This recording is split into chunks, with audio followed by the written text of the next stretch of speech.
და კარგი რომ რასაც უყურებთ ახლა ჩვენაი პოლიტიკური სიტუაციის ფონზე, ფაქტობრივად ყველა უცხებაში არის შეწყვეტილი ურთიერთობები, ჭიდრო. გარდა უსაფრთხოების თავდაცვისა და ასე ვთქვათ, უფრო უსაფრთხოების სისტემის, სადაც ჩანს რომ რაღაც ღონისძიებებზე, ვთქვათ, თავდაცვის მინისტრი ჩადის, რამშტაინის შეხვედრებს ესწრება.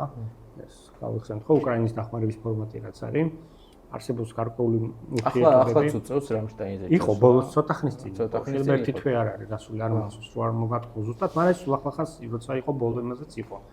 გუშინ იყო თქვა ვეტერანთა დეპარტამენტის ორგანიზებული ღონისძიება დახმარების სადაც ბიზნესი და არის ჩართული ჩვენი თქვა ვეტერანების დასახმარებლად და იმ ღონისძიებასაც თავდაცვის მინისტრი და დიპლომატიური კორპუსიც ესწრებოდა. ანუ აქ ჩანს რომ მიუხედავთ იმისა, რომ ფაქტობრივად ხელისუფლებასთან პოლიტიკურ დონეზე წყდება პირდაპირ პოლიტიკური ურთიერთობები, თავდაცვის სფერო იქით მეორე მხრიდანაც სხვანაირი დამოკიდებულება აქვს. იმიტომ რომ ჩვენ ვიყავით ერთ მოსახლეზე ყველაზე მინიმუმ მიზეზს ვიძახი, ხო?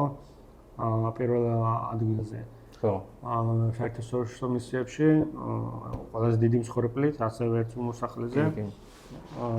და ეს ყველაფერი ახსოვთ ვიფასებენ და ეს კიდევ დიდხანს დავხვდება წინ.